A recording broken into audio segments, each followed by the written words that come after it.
C'est comme ça que Patrice Uzan parle de lui. Comme d'un raté. Quoi qu'il ait tenté dans la vie, il a fini par tout louper.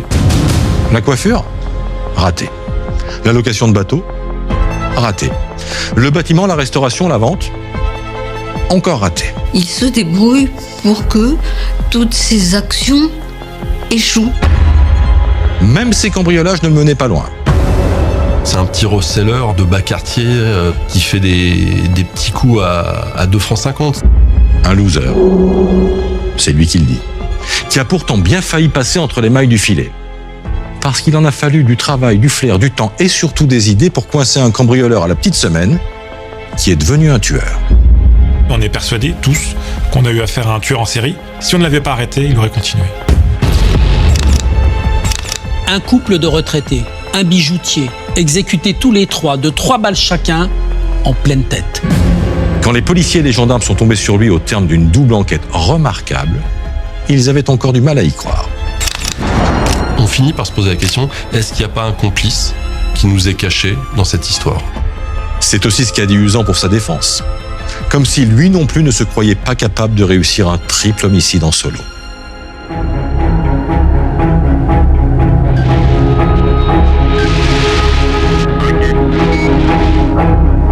Il fait un froid de canard ce 22 janvier 2011 dans le Val d'Oise, quand à 17h45, une patrouille de gendarmerie reçoit un appel radio. Nous sommes appelés pour aller faire une intervention à Saint-Vith dans le cadre d'une découverte de cadavres dans un domicile. La seule information donnée est qu'un proche de la famille aurait découvert un corps au rez-de-chaussée sans vie. 5 minutes plus tard, l'adjudant Ozias et ses 2 collègues retrouvent l'homme qui a donné l'alerte. Il a découvert le corps de sa voisine, Christiane Hick, chez elle, couché par terre, et du sang partout.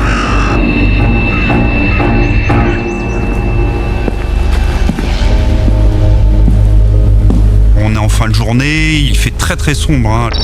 J'ai un camarade qui progresse devant moi, armé de son taser. Je suis au centre de la colonne, arme à la main. Ma 3e collègue sécurise notre progression vers l'arrière, elle aussi arme à la main. On rentre potentiellement sur une scène de crime où l'auteur peut surgir à n'importe quel moment. Le cœur bat assez fort. Les gendarmes ne peuvent plus rien pour Madame Hick. Il y a une mare de sang au niveau de la tête. Mais où est passé Michel, le mari de Christiane? La première idée qui nous passe par la tête, c'est peut-être un éventuel meurtre familial. Il se peut que le mari ait tué sa femme.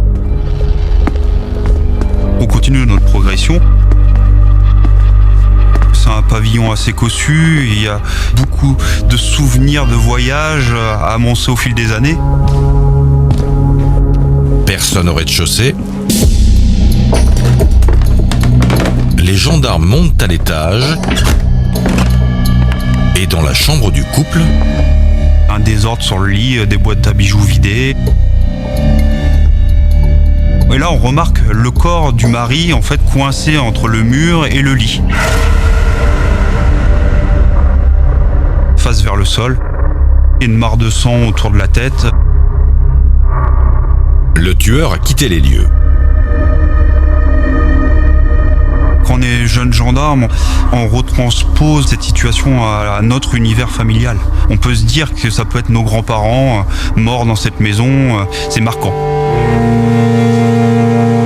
Originaires de Belgique, Michel et Christiane Hick avaient 68 ans. Tous 2 retraités, ils avaient 3 enfants et 5 petits-enfants. La scène de crime est gelée et c'est la section de recherche de Versailles qui reprend l'enquête. Moi-même, qui suis un ancien technicien en investigation criminelle, je voulais appréhender cette scène, sentir l'ambiance en fin de compte. Et là, la scène est hallucinante. Dans le couloir où Christiane Hick gît à plat ventre, le mur est éclaboussé de sang, à 1 mètre de hauteur. Des traces maculent aussi le bas de la porte des toilettes. On peut supposer que cette femme a tenté de fuir pour aller se réfugier dans les toilettes et qu'elle a reçu un premier impact dans le dos qui l'a probablement fait chuter et que l'auteur a tiré derrière sa tête. La porte d'entrée de la maison est verrouillée de l'intérieur. Le tueur a dû passer par la porte-fenêtre de la cuisine, la seule à être encore ouverte. Pas de traces de lutte au rez-de-chaussée. Un chausson d'homme traîne par terre, comme perdu en courant. Ils ont probablement été surpris au moment du repas. Il y a un plat de pâtes qui se trouve dans le micro-ondes. Et il y a une casserole avec des aliments qui est sur la plaque du four. À l'étage, voici le deuxième chausson, sur le lit. Et sous le lit, une carabine. À 1 mètre du corps de Michel Hick. On comprend que M. Hick était monté à l'étage très très rapidement pour tenter de se défendre de son agresseur. Il a tenté de se saisir de ce fusil, puisque la poussière qui était sous le lit a été balayée, comme si on avait fait un mouvement de bras pour essayer d'attraper le fusil. Les tiroirs de la chambre sont ouverts. Des objets éparpillés partout. Madame Hick a été délestée de ses bijoux qu'elle portait en permanence, notamment une montre de luxe et une bague avec une pierre, un diamant. Visiblement, les cartes bancaires et les téléphones ont pris la même direction. Mais toutes les empreintes digitales et génétiques que les TIC, les techniciens en investigation criminelle, relèvent sont inconnues des fichiers. Quant au mode opératoire, on le devine avec la découverte de 2 étuis de balles, un sous le corps de Christian Hick, un autre sous un meuble de l'étage. Le plus troublant pour nous, c'est qu'on a une double scène de crime avec plusieurs tirs d'armes à feu et qu'on ne retrouve que 2 étuis. Manifestement, les autres étuis qui étaient visibles ont été ramassés par le tireur. Il a pris de très grandes précautions lors de la réalisation de ses actes. Ça nous fait penser à quelqu'un de méticuleux, peut-être expérimenté. Je m'imagine la scène, comme dans un film. Cet individu qui rentre armé, qui braque un couple de retraités. J'imagine ce couple en panique qui prend la fuite. Cet individu qui court derrière Madame Hick, qui tire une première fois, qui se rapproche à hauteur de sa tête, qui tire à nouveau.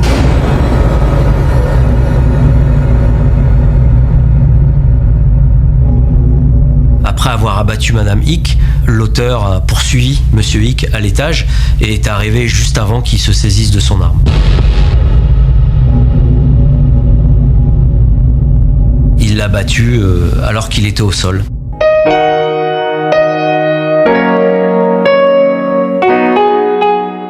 Dominique, les corps des époux Hick sont autopsiés. Quelles sont les conclusions du légiste ? Ils ont reçu chacun 3 balles dans la tête, plus une dans le dos pour Christiane, qui lui a traversé le poumon droit, traversé le foie. Elle tournait le dos au tueur. Pourquoi ? Parce que toutes les balles ont une trajectoire de l'arrière vers l'avant. Elle a été tuée sur le coup.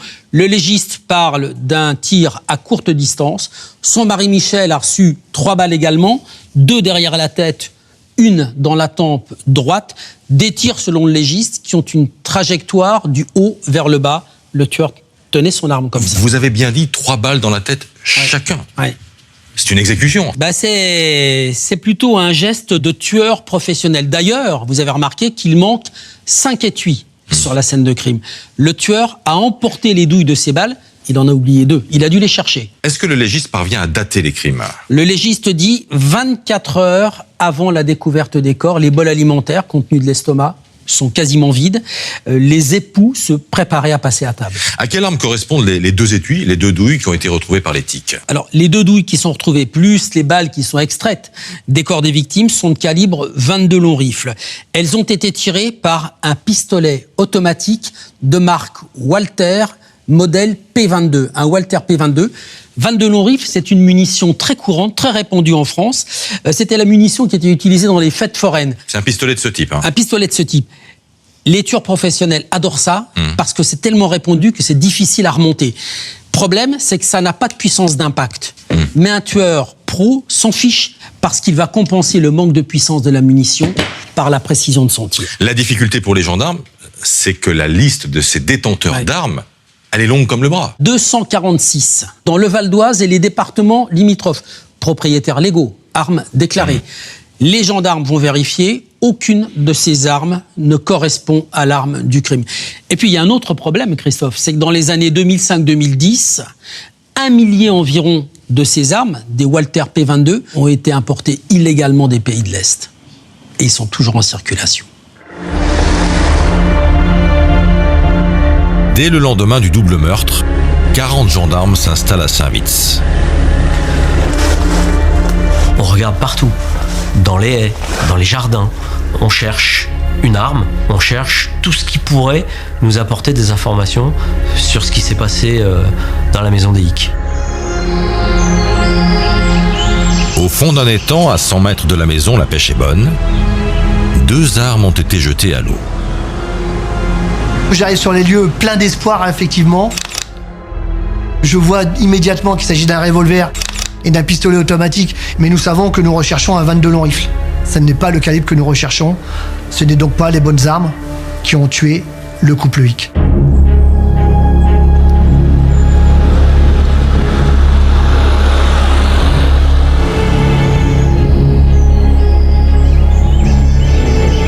Pendant 3 jours, les gendarmes ratissent le quartier.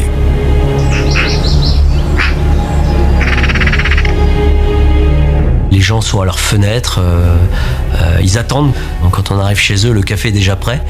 Et on parle avec les gens, on discute, on essaie de savoir s'ils ont entendu quelque chose. Ce qui nous interroge, c'est que personne n'a rien vu, personne n'a entendu. 7 coups de feu ont été tirés dans cette habitation. Les voisins proches n'ont rien entendu. On est effectivement face à un fantôme.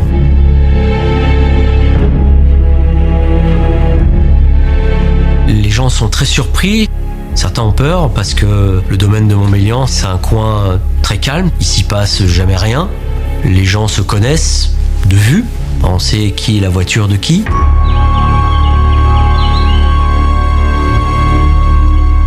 On a l'impression d'être épié. Quand on est à l'intérieur de chez nous, on se demande s'il n'y a pas quelqu'un à l'extérieur qui nous voit et qui va rentrer et qui va nous tuer.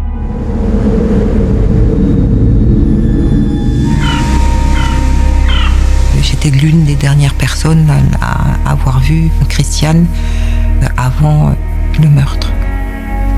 Nous nous sommes rencontrés le matin et quelques jours auparavant, nous avons joué au tennis ensemble. Christiane était tout à fait normale, comme d'habitude, souriante, gaie. Il n'y avait rien de suspicieux, absolument rien. Tout le monde dresse le même portrait du couple. C'était des gens qui étaient appréciés de leur entourage, appréciés des voisins, puisqu'ils participaient à la vie de cette commune. Christiane était un petit bout de femme qui débordait d'énergie, toujours très apprêtée, maquillée. C'était un soleil. Elle avait le regard pétillant, des yeux rieurs. Et on avait l'impression qu'elle allait toujours vous sortir une blague. Une femme d'une gentillesse incroyable. Elle débordait d'amour pour ses petits-enfants. Voilà. Monsieur Hic, quant à lui, était un peu plus discret, un peu plus renfermé. Un passionné d'informatique, quelqu'un qui aimait le bon vin, qui aimait la culture, qui était passionné par les tapis d'Orient, par exemple.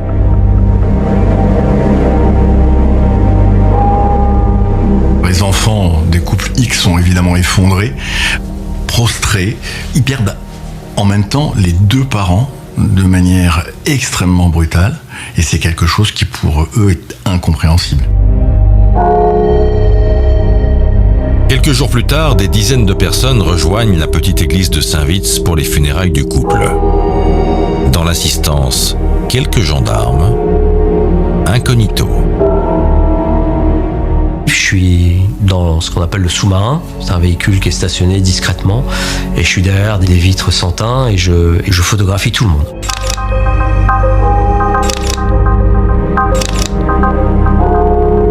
Bien des fois, l'auteur du crime se joint aux obsèques.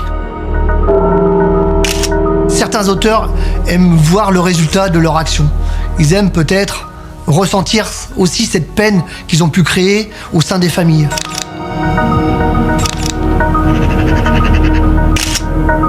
Mais des centaines de photos plus tard, toujours pas de suspect. Le 26 janvier 2011, 4 jours après le double crime, une information judiciaire est ouverte pour meurtre concomitant et vol avec violence ayant entraîné la mort. 12 gendarmes vont désormais travailler à temps plein au sein d'une cellule spéciale sur le mystère de Saint-Vits.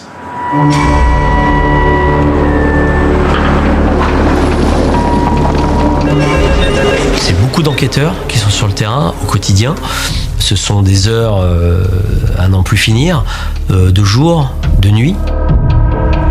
Pour commencer, les gendarmes vont tenter de remonter au tueur à partir des objets volés.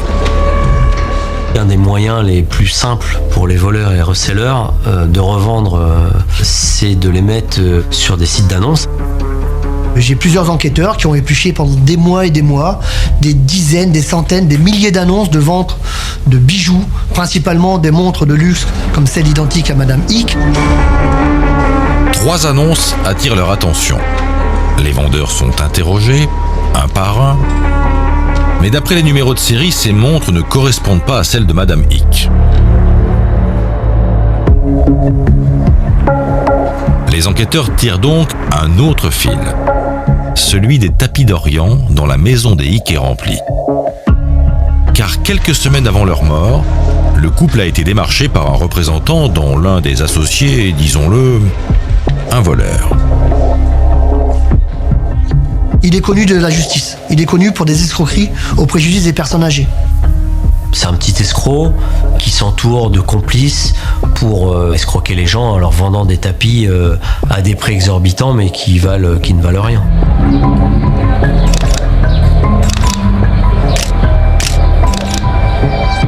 On va le prendre en filature dans tous ses déplacements.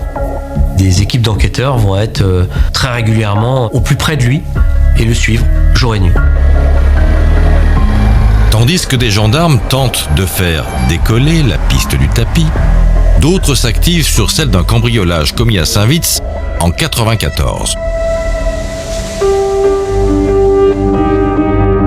Curieusement, Michel Hick avait gardé 2 coupures de journaux sur cette affaire dans le tiroir de sa table de nuit. Un individu a cambriolé une maison située non loin des époux Hick. La propriétaire est tombée sur cet individu et il l'a tué de manière très violente. Le tueur a passé 17 ans dans un hôpital psychiatrique, mais quand les Hick ont été tués, il était dehors.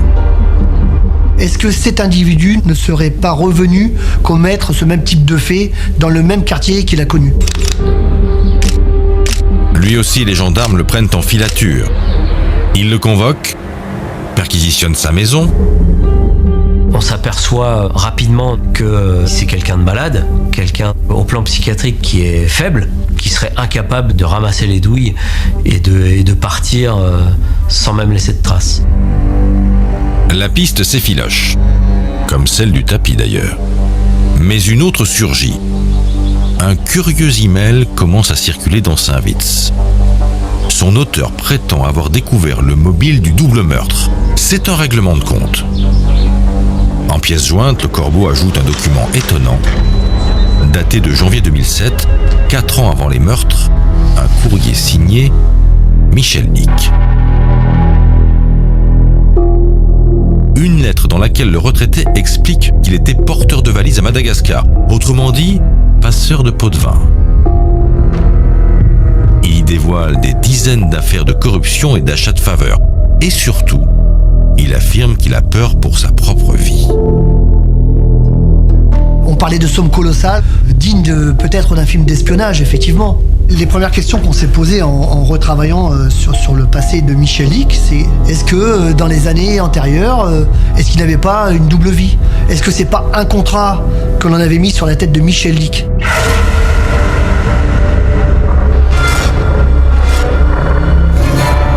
Je rappelle que nos victimes ont été tuées de 3 balles dans la tête. Il y a des noms dans cette lettre de patrons, de clients, de ministres. Les gendarmes mènent l'enquête jusqu'à la Réunion pour découvrir que le porteur de valise est toujours vivant. C'est bien Michel Ick, mais pas le même. Nous étions sur un parfait homonyme qui nous a fait dépenser de l'énergie puisque nous avons créé une nouvelle piste de travail. On a perdu du temps.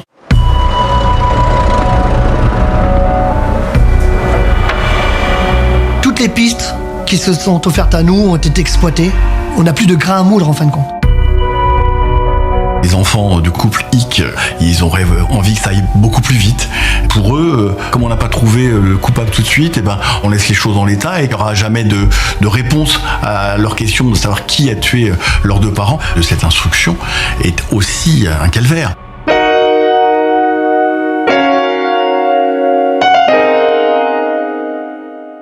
C'est une affaire très différente qui va finalement réveiller le dossier. Le 13 avril 2011, 3 mois après le meurtre de Christiane et Michel Ick, à 30 km de là, en plein Paris, il est 14h45. Un équipage de la BAC reçoit un appel radio.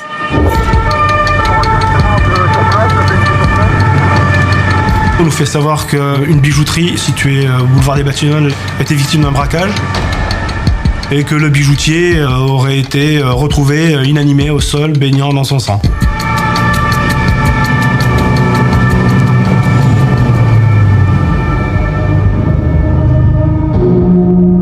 On peut voir au travers de la vitrine que l'auteur n'est plus là.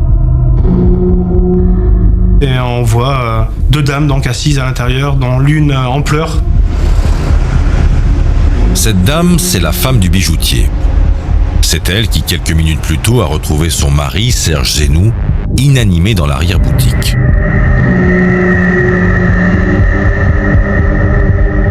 Je vois donc le corps du bijoutier, à même le sol, allongé sur le ventre et gisant dans une mare de sang. Et je vois effectivement une blessure assez profonde au niveau de la tête. Plusieurs écrins à bijoux sont éparpillés autour du corps.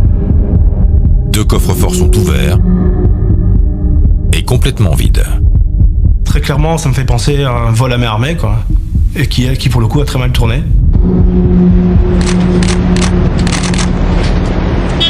À Paris, à présent, un bijoutier a été retrouvé mort cet après-midi dans sa boutique. Il semble avoir été tué au cours d'un braquage. Les spécialistes en braquage de bijouterie de la BRB se saisissent de l'enquête. On arrive, il y a une ambiance assez pesante. La famille est en pleurs, les enfants en particulier ne comprennent pas pourquoi tout d'un coup leur père est décédé. Ce braquage est très exceptionnel sur la place parisienne. Sur les quelques années que j'ai pu faire à la BRB, on n'a quand même jamais eu d'homicide de bijoutier. On a des braquages violents, des gens qui sont traumatisés, mais jamais de mort.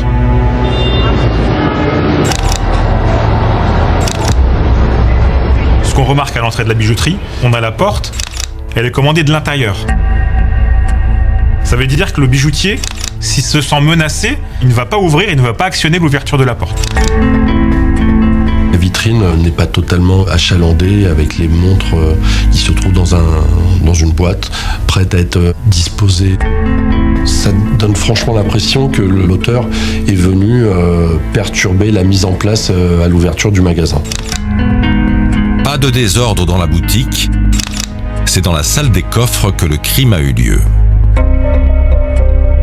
Une pièce qui est toute petite, qui fait 2 mètres sur 2, le corps qui est en diagonale, si bien qu'on ne peut même pas rentrer à 2 enquêteurs dans cette pièce-là. Qu'on a vraiment cette impression d'une victime qui a été abattue, visiblement de sang-froid.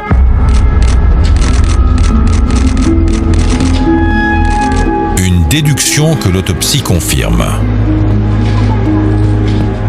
Le médecin ne constate aucune lésion de défense. Il n'y a pas eu d'empoignade. Par contre, on a sur le dos une marque qui pourrait correspondre à un coup donné avec une crosse d'une arme à feu.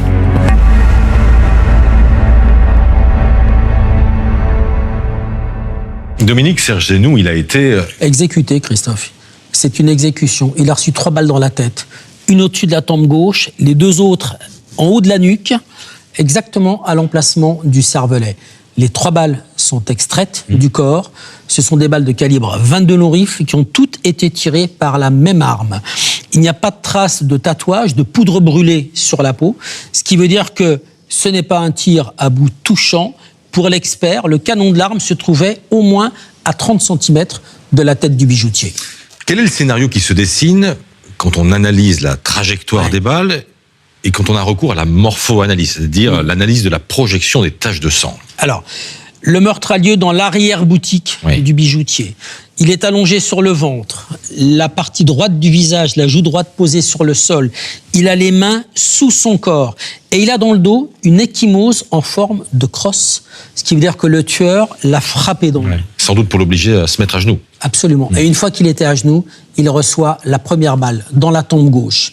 Et l'analyse, la morpho-analyse des traces et des coulures de sang sur le mur, on observe que ces traces sont à 20 cm du sol, exactement dans le prolongement de la balle qu'il a reçue dans la tête. Et là, le tueur lui tire 2 dernières balles dans la tête. Des étuis sont retrouvés sur place? Aucun. C'est du travail propre. La femme de Serge Zenou explique que son mari avait déjà été braqué quand il tenait une bijouterie en banlieue parisienne.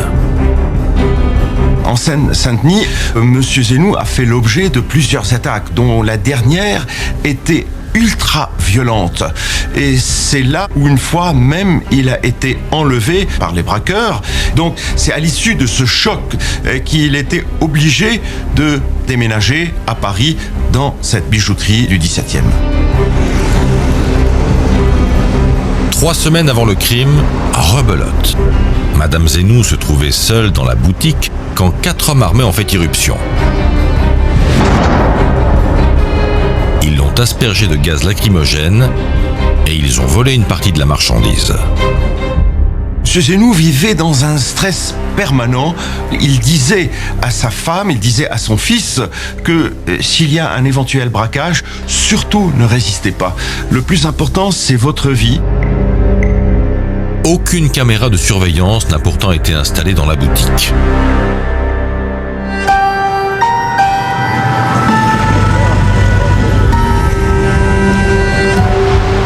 Et personne n'a rien vu dans le quartier. Du coup, les policiers s'accrochent aux minces fils que Madame Zenou leur donne. La dernière fois qu'elle a parlé à son mari, c'était au téléphone, à 12:10, 2h30 avant de découvrir sa mort. Son mari lui a dit qu'il a eu un retard pour faire la vitrine en raison d'une personne mystérieuse, d'un client qui est venu pour lui proposer une bague qu'il n'a pas achetée.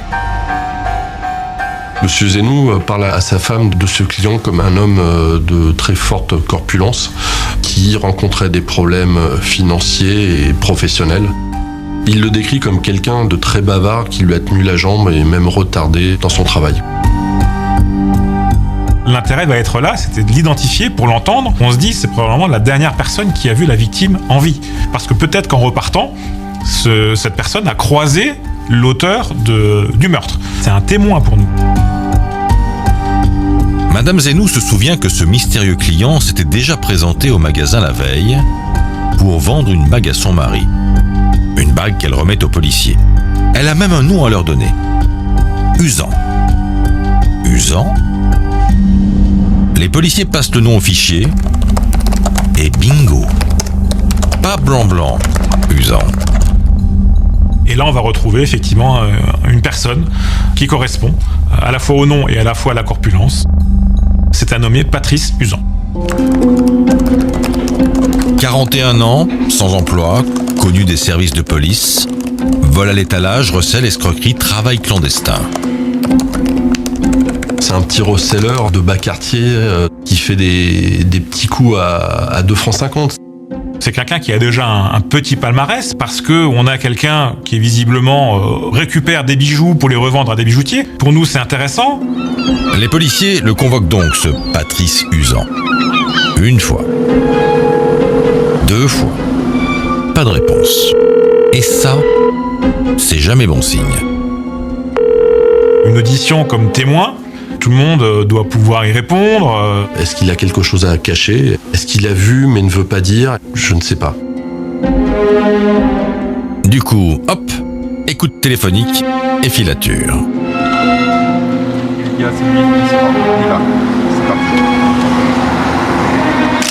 Il est pâteau dans sa démarche. Il ne se déplace qu'à scooter.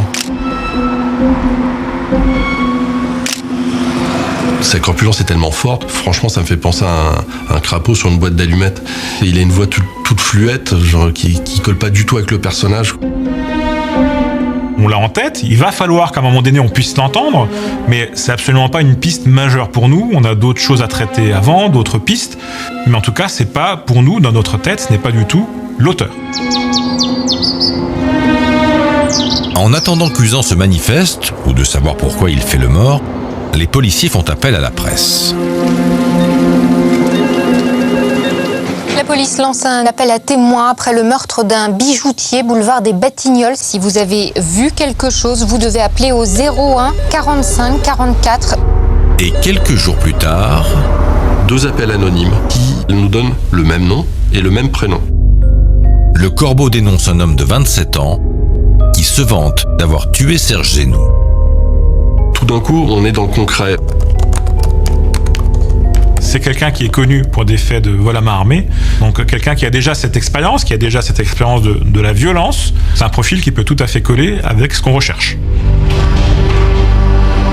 Le type est en tôle, mais le jour du braquage, il était en permission. Et ce jour-là, le téléphone d'un de ses potes a borné près de la bijouterie. Ça colle. Il a un téléphone en prison, comme nombre de détenus aujourd'hui. On va donc demander l'interception de cette ligne et pouvoir étudier ses éventuels contacts. Les policiers profitent aussi d'une perme de sortie de 48 heures pour lui coller au basque. Il est très peu actif, s'il va rester énormément chez lui ou chez un copain. Il a une forte propension à boire énormément d'alcool. Il mène une vie de jeune désœuvré, c'est d'une banalité terrible. Mais ce qui saute surtout aux yeux, là, assez rapidement, c'est qu'il a vraiment le profil de quelqu'un qui est mythomane. Tous ses interlocuteurs, il va mentir. Il va mentir où il est, il va le mentir sur ce qu'il fait, il va le mentir sur ce qu'il a prévu. Il vit perpétuellement dans le mensonge. Ma conviction, c'est qu'il n'a rien à voir avec cette affaire. On se dit qu'il s'est peut-être vanté de cet homicide, surtout pour paraître intéressant aux yeux des voyous peut-être qui l'entourent. Du coup, ça a beaucoup moins d'intérêt pour nous. La BRB tourne en rond. Dominique, la BRB tourne un peu en rond, mais pas les bras croisés. Et la piste Usan, en fait, redevient d'actualité quand sa géolocalisation tombe sur le bureau des policiers et du juge. Bah oui, parce que franchement, Patrice Usan, il n'a pas le profil quand on le voit. Mais quand on étudie sa téléphonie, là, ça change. Alors, le 12 avril 2011, le téléphone de Patrice Usan borne dans le secteur de la bijouterie. Logique, entre 13h21 et 13h42, il est venu vendre une bague au bijoutier. En revanche, le lendemain, 13 avril, jour du meurtre, le téléphone de Patrice Usan est coupé. Et ça, c'est pas dans ses habitudes. Fin d'après-midi, le 13, le téléphone est à nouveau en marche et il borne près du domicile de la compagne de Patrice Usan. Il y reste jusqu'au 16 avril, quasiment 3 jours. Le 16 avril, en fin de journée, le téléphone se déplace vers le nord de la France et le 17 avril, il est en Belgique. Et les policiers se disent... Et s'il était allé vendre des bijoux volés? Ben oui, parce que la Belgique, évidemment, est très active en matière de vente de bijoux et les malfaiteurs peuvent sans doute y écouler facilement leurs marchandises. Les policiers s'intéressent aussi à la téléphonie de sa compagne. Le jour du crime, elle a essayé de joindre Patrice Usan à 9 reprises. Elle est tombée 9 fois sur son répondeur téléphonique et à 10h29, elle a reçu un coup de fil passé d'une cabine téléphonique parisienne du 9e arrondissement avec une carte prépayée. Les policiers se disent, c'est Patrice Usan, qui a essayé de l'appeler. C'est obligatoire. Et le 17, le téléphone de sa copine borne en Belgique. Qu'est-ce que se disent les flics ? Est-ce qu'elle est dans le coup, évidemment. D'où l'urgence, en fait, à entendre rapidement Usan. Oui, exactement. Et le 12 janvier 2012, la BRB débarque chez Usan, au pavillon sous bois, et on le place en garde à vue.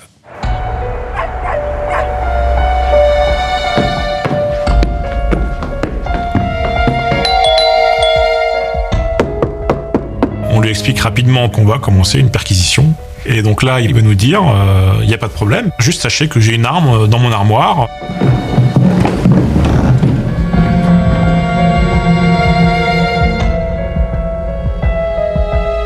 On va découvrir une arme. Un chargeur avec des munitions engagées dans le pistolet. L'arme est prête à servir.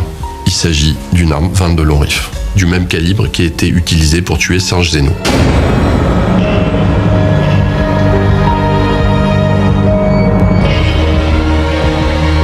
Qu'est-ce qu'on trouve à côté ? Un silencieux. C'est la première fois de ma vie de flic que je voyais un silencieux.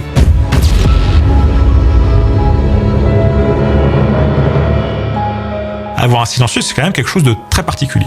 Si on veut pas faire de bruit, c'est qu'il y a une volonté de tuer. Les policiers retrouvent aussi 2 boîtes avec 94 cartouches du même calibre. Je me dis, il va falloir qu'il nous parle, qu'il réponde à des questions.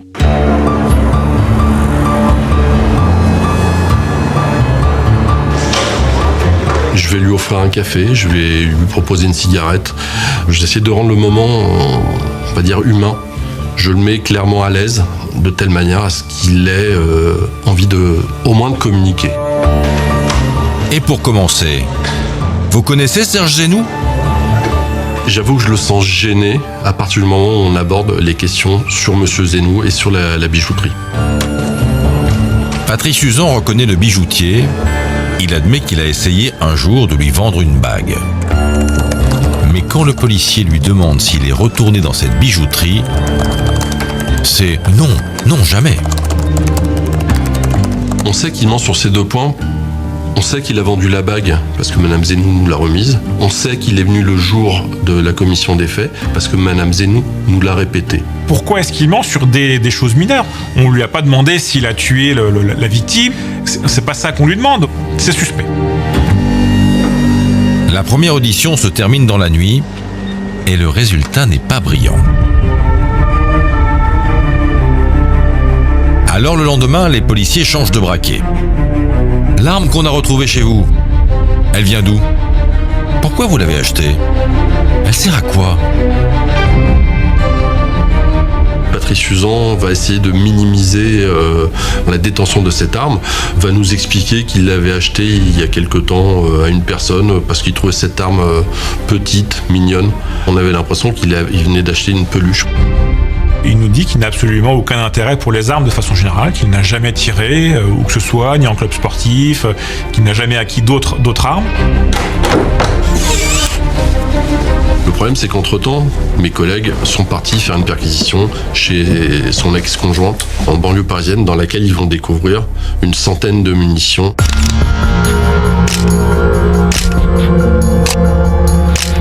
Et elle va leur raconter que Patrice Usan était un fan d'armes et qu'il faisait du tir de temps à autre. Donc là encore, on a un mensonge qui est beaucoup plus prégnant, si je puis dire. Patrice Usan se renferme sur lui-même, il s'énerve, il commence à perdre patience. Le climat commence à vraiment devenir glacial entre lui et moi, mais je continue à attaquer.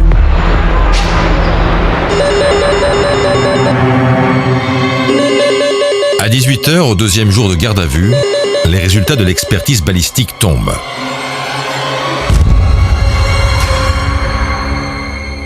Là, c'est la bombe atomique qui vient de tomber. La bombe atomique, c'est l'arme du crime. On a enfin un élément à charge.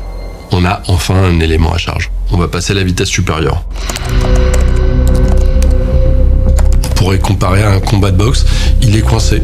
Il se prend uppercut sur uppercut, mais Il ne sait pas réagir. On a quelqu'un qui est fermé, qui dit non, mais c'est pas moi. Non, mais c'est pas moi. Il est complètement bloqué, complètement tétanisé par cette révélation.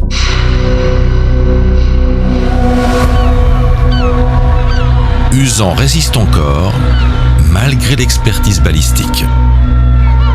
Il nous reste une douzaine d'heures de garde à vue.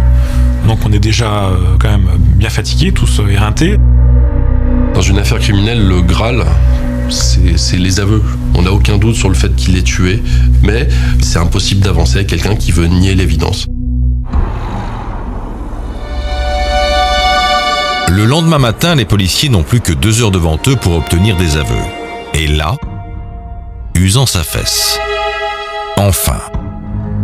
Il nous dit « Je vais reconnaître les faits, j'en peux plus, il faut que je me soulage, il faut que je vous parle ». On est tous abasourdis.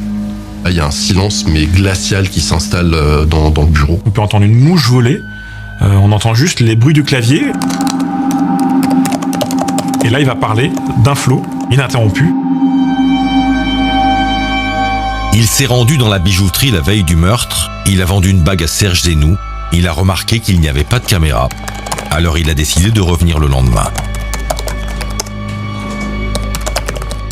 Il aurait sorti son arme, braqué Serge Zenou, se serait fait ouvrir les coffres.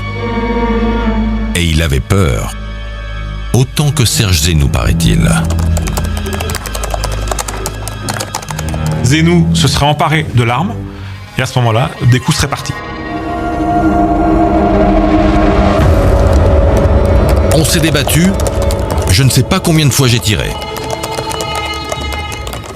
Mais en aucun cas, il ne voulait le tuer. Les coups de feu sont pour lui totalement accidentels. Les policiers ont leurs aveux à quelques minutes de la fin de la garde à vue. Il nous dit qu'il est rongé par la culpabilité, qu'il ne vit plus depuis plusieurs mois parce qu'il a tout ça en tête. Il nous fait ses aveux, entre guillemets, pour se soulager. On a obtenu ce qu'on a voulu, mais c'est une victoire à demi acquise pour moi. Le tir accidentel ne tient pas la route. Patrice Uzan a été obligé de tuer Serge Zenou, parce que Serge Zenou l'avait vu, et parce qu'il lui avait laissé son identité.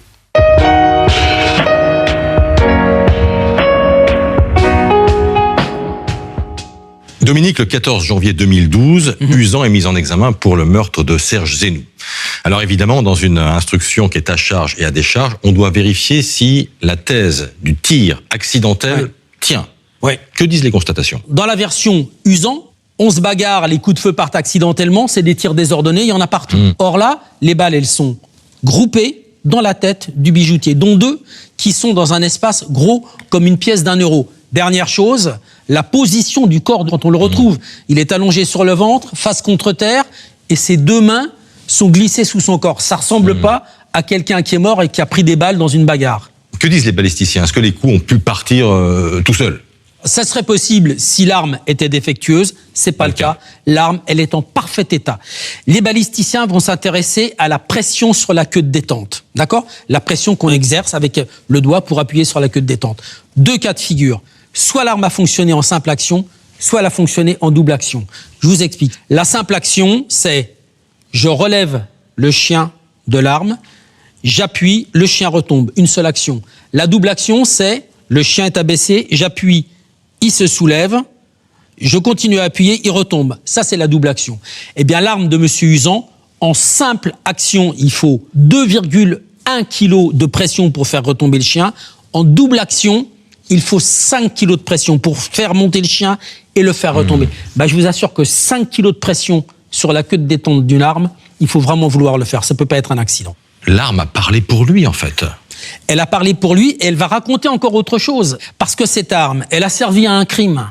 Donc elle est versée dans un fichier qui s'appelle le fichier cible, comparaison, identification balistique par localisation des empreintes. On donne toute la signature balistique de l'arme et là, le fichier cible dit « mais moi je la connais cette arme, elle a déjà servi ». Et vous savez où elle a servi? Elle a servi sur le double meurtre d'un couple de retraités 3 mois plus tôt.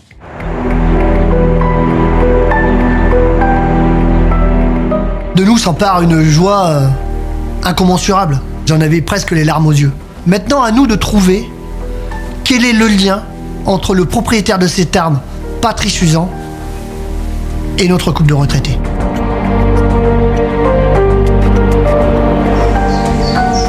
Un an après le drame, les gendarmes retournent donc chez les Hic à Saint-Vits pour fouiller la maison de fond en comble. Et tout y passe. Les photos, les courriers, la paperasse.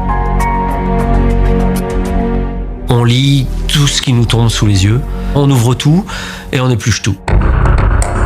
Et tout à coup, là, en tout petit, sur une vieille facture de cuisine, un coup de tampon au bas d'une page et un nom, celui du poseur. Patrice Uzan leur a posé une cuisine. C'est bon, le voilà le lien. Mais ça ne suffit pas. Poser une cuisine, ça ne veut pas dire qu'il est revenu les tuer. C'est la téléphonie qui, une fois de plus, va trahir le bonhomme. Le 21 janvier 2011, le jour du double meurtre, son téléphone borne chez lui, du matin au soir. Ce qui ne lui arrive jamais. Contrairement au jour précédent, il n'y a aucune activité sur le téléphone de Patrice Uzan. Pas d'appel, pas de SMS, aucune consultation. Ça nous interpelle. On se dit que le criminel a laissé son téléphone à son domicile pour pouvoir se construire l'alibi qui convient. Du nouveau dans l'affaire du couple de retraités tués par balle en janvier 2011 à Saint-Vits dans le Val d'Oise. Un homme a été placé en garde à vue. Quand je vais le chercher dans sa cellule, il n'est pas nerveux, il laisse rien transparaître. C'est quelqu'un de froid et très sûr de lui. Il attend de voir véritablement ce qu'on a dans le dossier. Et les gendarmes se gardent bien de le lui dire, pour le laisser venir, mentir ou se tromper. On va lui parler de son activité de cuisiniste, de ses différents chantiers. Christiane et Michel Hic, ça vous dit quelque chose? Des clients à vous? Il dit ne pas les connaître. Il ne se souvient de rien. Mais c'est pourtant bien votre nom sur cette facture. Mais non. Les Hic, ça ne lui dit rien. On sait qu'il nous ment parce qu'il veut surtout pas nous dire qu'il est venu chez les Hic. Ce deuxième jour d'audition, on va changer de rythme. On va y aller crescendo. On le bombarde de questions. On l'interroge de manière incessante. Êtes-vous allé à Saint-Vits le 21 janvier 2011? Ne vous êtes-vous jamais rendu chez les Hic le 21 janvier 2011? Le 21 janvier 2011, avez-vous eu une dispute avec les Hic? Il s'enferme dans un mutisme total. C'est le moment d'abattre l'atout maître, la preuve par l'arme. On s'y attend absolument pas, mais immédiatement, il commence à nous expliquer la scène.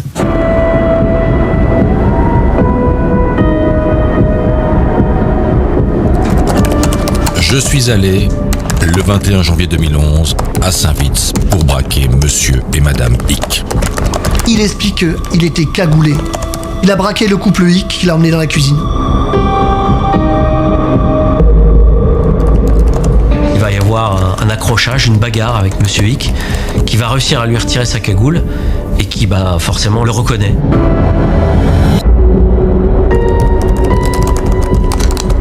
Oui, je me suis fait remettre les bijoux de madame Hic, ainsi que les cartes bleues de monsieur Hic.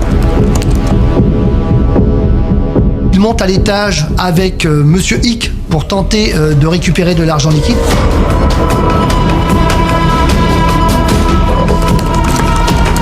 Il n'a pas voulu me le remettre. Nous sommes redescendus. Pour l'instant, stop. Patrice Uzan interrompt brusquement son récit. La bascule est faite, il est posé sur la scène de crime. Pour nous, la partie est quasi gagnée. On le tient. Ça y est, il va y venir. Les gendarmes sont suspendus à ses lèvres, mais Uzan en reste là. Il finit par nous dire qu'il est sorti du domicile et il est retourné à son fourgon, qu'il n'a pas entendu de détonation, mais en tout cas pour lui, quand il a quitté le domicile, les Hic étaient toujours vivants. Au bout de 10 minutes, seul dans son fourgon, Uzan a pris la route. Sans le butin et sans l'arme. quelqu'un lui a rapporté le pistolet 7 mois plus tard. Quelqu'un ? Ah ouais. Il nous laisse entendre la possibilité qu'il était accompagné d'un individu qui, lui, a fait le sale boulot. Un complice dont Patrice Uzan ne dit strictement rien. Bien entendu, nous ne le croyons pas. Pour nous, il était seul au moment des faits. Il est l'auteur du double homicide. Comme avec les policiers, Uzan est allé au bout de sa garde à vue. Après 47 heures et 45 minutes, retour en cellule. On n'est pas arrivé à le faire craquer. Il ne veut pas reconnaître avoir appuyé sur la détente et d'avoir abattu froidement ce couple de retraités.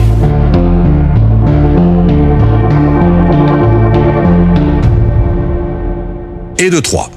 Le 16 mars 2012, Patrice Uzan est mis en examen pour les meurtres de Christiane et Michel Hick. Mais devant le juge, il garde la même ligne. C'est pas moi. Je ne vous donnerai pas le nom de mon complice. Il a gardé le butin, c'est un type expérimenté qui pourrait se venger si je le balance. Quant au bijoutier, c'est pas moi non plus. Uzan revient donc sur ses aveux.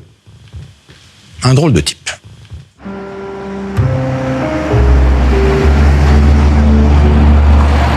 Il est né le 24 mai 1970 en Seine-Saint-Denis, où il a grandi avec ses parents, tous les deux coiffeurs. Lui-même, il a commencé ses activités professionnelles en tant que coiffeur avant de changer beaucoup de métiers. Gérant de snack, loueur de bateaux, vendeur au marché. Il a fait différents petits boulots dans le BTP, puis est devenu cuisiniste. Quoi qu'il ait tenté dans la vie, il a fini par tout louper. Au moment de son arrestation, Patrice Uzan est encore sans emploi. Il vivote, de petits boulots, en petits recels. C'est quelqu'un qui, on peut imaginer, vit dans une frustration la plus totale. Ses proches dressent le portrait d'un homme gentil, sympa, mais aussi solitaire et menteur. Un gars fragile qui a menacé plusieurs fois de se suicider, mais de là à tuer, ou plutôt exécuter 3 personnes de 3 balles dans la tête, impossible. Alors le profil de M. Uzan ne laisse effectivement pas trop à penser qu'il puisse devenir un tueur en série. C'est toujours difficile pour nous d'imaginer le petit receleur qu'on voyait déambuler sur son scooter lors de nos surveillances avoir tué ces 3 personnes. 2 braquages, 2 fois dans le mille. Ce serait bien la première fois qu'Uzan irait au bout d'une entreprise tout seul. On finit par se poser la question, est-ce qu'il n'y a pas un complice qui nous est caché dans cette histoire ? Quelqu'un qui tirerait les ficelles et pour lequel Uzan aurait commis tous ces crimes. Les policiers ont relevé 2 ADN sur l'arme, le sien et celui de sa compagne qu'il place aussi en garde à vue. Elle va finir par reconnaître qu'elle a touché l'arme du crime qu'elle avait vue chez Patrice Uzan, mais il ne lui aurait jamais parlé d'aucun meurtre. On n'a aucun élément qui nous amène à penser qu'elle connaît la vérité. On s'est vu dans l'obligation de devoir la relâcher.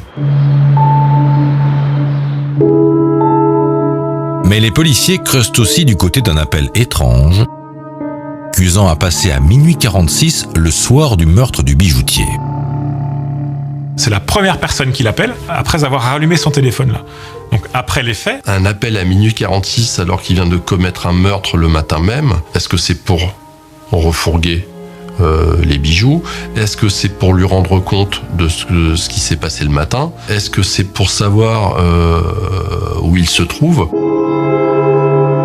Les policiers remontent l'appel et là, ça devient intéressant. Uzan a téléphoné à un ancien tôlard, condamné pour vol à main armée, séquestration et tentative d'homicide. Il est plus intéressant à bien des égards que Patrice Uzan en qualité de braqueur. Genre, il est plus violent, il est déjà monté au braco. On a l'impression, quand on travaille cette personne-là, qu'on se rapproche du complice. Le complice ou le commanditaire ?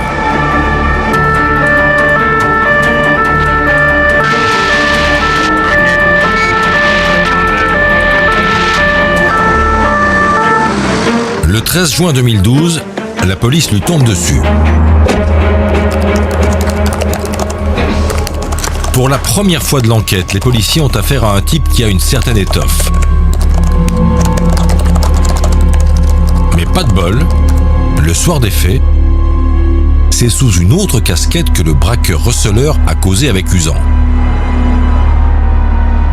Ce soir-là, il était agent immobilier. Et Usan l'a appelé pour parler location. Il voulait négocier le loyer d'un snack. Le gars repasse la porte de la BRB libre. Retour à la case Usan. Il y a une certaine frustration qui s'installe en nous devant le fait de ne pas trouver de complice. C'est difficile à croire quand on étudie le personnage, mais on ne peut pas exclure qu'il ait agi réellement seul. 2 cambriolages et 3 exécutions tout seul. L'hypothèse a beaucoup de mal à passer. Le juge d'instruction me demande est-ce que sa personnalité est compatible avec quelqu'un qui a commis déjà 3 meurtres.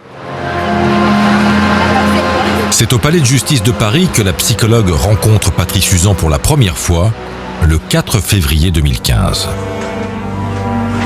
Patrice Usan présente des traits cachés qui sont révélés par les tests que je lui ai fait passer et qui montrent une forte agressivité. On sent bien que ça bouillonne à l'intérieur. Il se plaint tout le long de l'expertise d'avoir tout raté. Effectivement, il se débrouille pour que toutes ses actions échouent. Un homme en situation d'échec qui le sait et qui en souffre. On voit bien que derrière cette plainte, il y a beaucoup de colère, il y a beaucoup de frustration par rapport à une vie qu'il trouve déprimante. Et du coup, dans un passage à l'acte comme ça, il tend à essayer d'être maître de son destin en tuant l'autre. Une frustration dont la psychologue décèle l'origine au-delà des échecs professionnels comme souvent dans l'enfance d'Usan. Derrière son côté débonnaire, un peu plat, il y a quelqu'un de profondément blessé par une enfance où il ne s'est pas senti soutenu, étayé, peut-être aimé. Dans une expertise psychiatrique précédente, il a dit que son père était violent. Son père n'a pas été un très bon père. Il recevait souvent de bonnes raclées.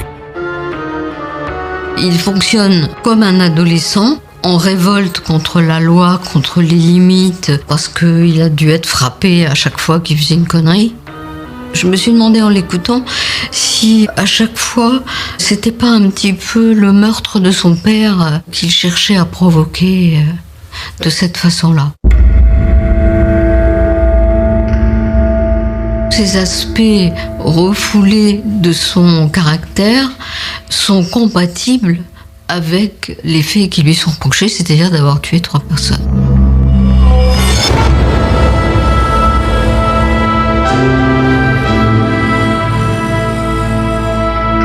Ce qui nous scotche littéralement, c'est que quelqu'un qu'on pourrait qualifier de lambda, de banal, un petit receleur sans grande envergure, puisse avoir tué 3 personnes, sans complice, sans aucune aide, de ses propres mains. On est persuadés, tous, qu'on a eu affaire à un tueur en série. Si on ne l'avait pas arrêté, il aurait continué.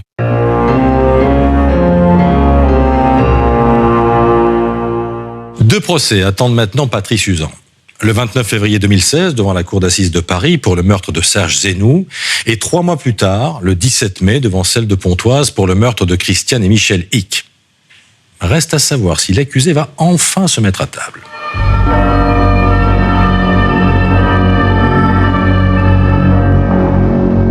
L'assistance découvre l'arrivée de Monsieur Usan dans le box, taciturne, le visage inexpressif. Il regardait personne. La famille Zenou appréhende ce procès. Ce qui est le plus difficile pour mes clients, c'est de voir en face Monsieur Usan, le tueur de leur père. Vont-ils avoir une réponse à leurs questions? vont-ils savoir réellement que s'est-il passé au moment des faits? Mais la famille n'aura pas de réponse. Uzan reste dans le déni. Le meurtre du bijoutier, c'est pas lui. Il serait venu pour faire un repérage des lieux et c'est un autre personnage qui aurait commis ce crime. Quelqu'un qui fait partie de la communauté du voyage, un dénommé Titi, qui lui aurait donné 250 grammes d'or pour voir s'il y avait ou pas des caméras au sein de cette bijouterie. Quant à l'arme retrouvée chez lui, Titi lui aurait donné l'arme du crime pour lui cacher chez lui à la maison parce qu'il partait en vacances. Donc la réaction est dans la salle, les murmures. Monsieur Uzan se moque de tout le monde. C'était un fantôme. C'était un peu le Titi dans le noir. l'accusé tape sur les nerfs de tout le monde, son avocat et les parties civiles. Monsieur Uzan a menti durant tout ce procès. Il n'a jamais exprimé un regret ou un sentiment de compassion vis-à-vis de la famille de la victime. Le 3 mars 2016, Patrice Uzan est condamné à 22 ans de réclusion criminelle pour le meurtre de Serge Zenou. 3 mois plus tard, lors de son procès pour le double meurtre de Saint-Witz, c'est le retour du fameux Titi. Patrice Uzan indique à la présidente « Je vais vous dire toute la vérité, je vais vous raconter ce qui s'est passé ». C'est là qu'on a une nouvelle version, à savoir qu'il nie être allé au domicile du couple Hick ce jour-là. Simplement, il aurait donné des informations à ce fameux complice qu'il surnomme Titi. Il s'écarte complètement des faits, il s'écarte complètement de la scène de crime. C'est un moyen de défense. Mais il en avait déjà trop dit. Il avait dit qu'il était allé. Il avait décrit les bijoux qu'il a ôtés de Madame Hick alors qu'elle était toujours vivante. Donc, physiquement, il était présent au moment des faits. Il y était.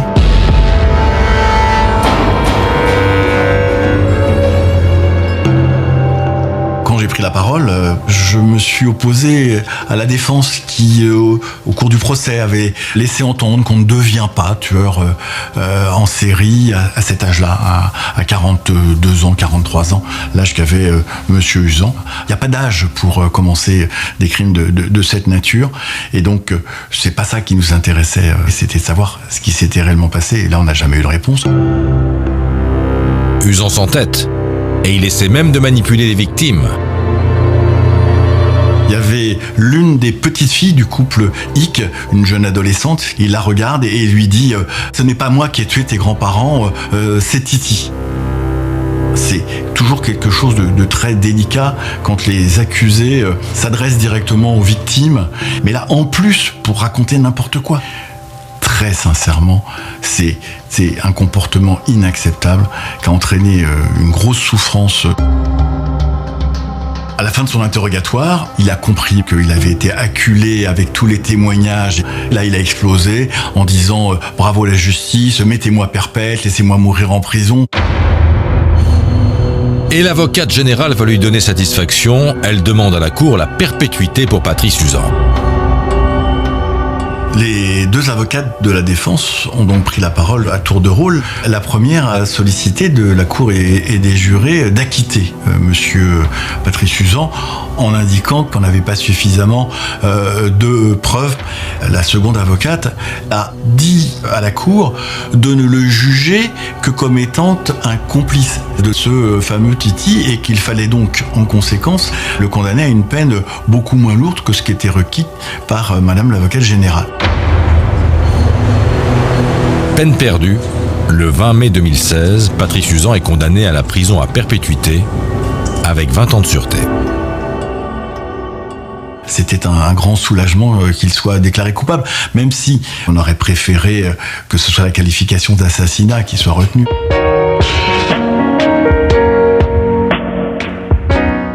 Patrice Uzan fait appel des 2 condamnations. Son 3e procès s'ouvre donc à Évry, le 28 mars 2017, pour le meurtre de Serge Zenou. Cette fois, il va peut-être changer de posture. Il a peut-être compris.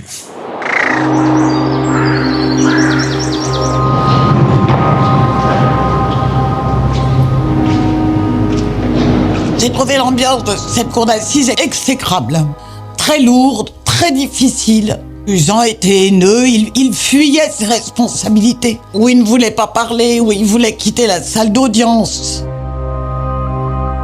Ses avocats tentent de le défendre en disant que ses aveux lui auraient été estorqués au cours de son interrogatoire, qu'il aurait été brutalisé, violenté, il y a une certaine pression qui pesait sur lui. On a passé le procès à entendre des critiques sur les méthodes employées par les policiers, donc tout tournait autour de ça. Pour la défense, la vraie victime, c'est Uzan. Je suis pas surpris en fait. Lorsque la cause est indéfendable sur le fond, les avocats essaient d'attaquer sur la forme. C'est juste ruiner l'enquête et dire qu'on n'est pas des policiers compétents, que l'enquête s'est faite n'importe comment. J'avais toute confiance dans leur méthode et j'ai insisté pour que cette audition soit visionnée.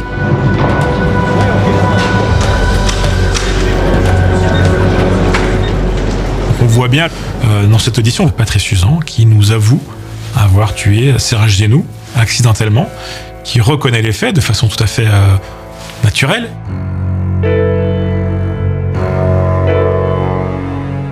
Tout le monde, les avocats, le public et surtout les jurés ont pu se rendre compte que M. Uzan n'avait en aucun cas été maltraité par la police lorsqu'il avait fait ses aveux. Et ça a été un point terrible contre les avocats de la défense. Plus grave encore, l'avocate générale remet en question l'accusation de meurtre. Je me suis rendu compte qu'il y avait tous les éléments de preuve nécessaires pour établir une préméditation. On peut cambrioler, on peut donner un coup de poing et partir avec la caisse. On peut avoir une arme et s'en servir uniquement pour menacer. S'il avait eu simplement l'idée ou le projet de voler des bijoux à M. Zenou, il n'était pas obligé d'aller chez lui avec un 22 long rifle et surtout avec un silencieux. Alors que Patrice Uzan se dit innocent et plaide l'acquittement, l'avocate générale requiert une peine plus lourde. Il avait pris 22 ans pour le meurtre du bijoutier. Elle demande 30 ans avec des années de sûreté. Quand la sévérité s'impose, je n'hésite pas. Vous êtes dangereux pour la société. Vous avez tué 3 personnes en 3 mois. Pourquoi est-ce que vous ne continueriez pas ? C'est notre devoir d'exclure la reproduction de ce genre de crime, de l'exclure de la société. Et le 31 mars 2007, le verdict tombe. L'avocate générale a été entendue. La préméditation retenue. 30 ans. 30 ans de réclusion criminelle.